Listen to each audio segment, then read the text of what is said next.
देवा विशांत धर्मा विशांत वाचचे शिकचे गरजेचे, कित्याक हातूं आमची समजणी देवा आनी धर्मा विशांत सरता.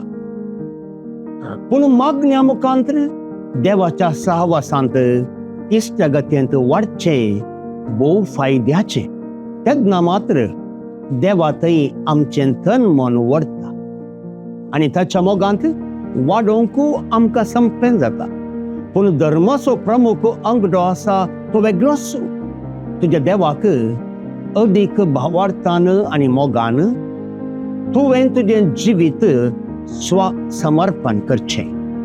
तेन्ना मात्र देवाचो आनी धर्माचो नीज अनुभव आनी जाणवाई तुजी जाता.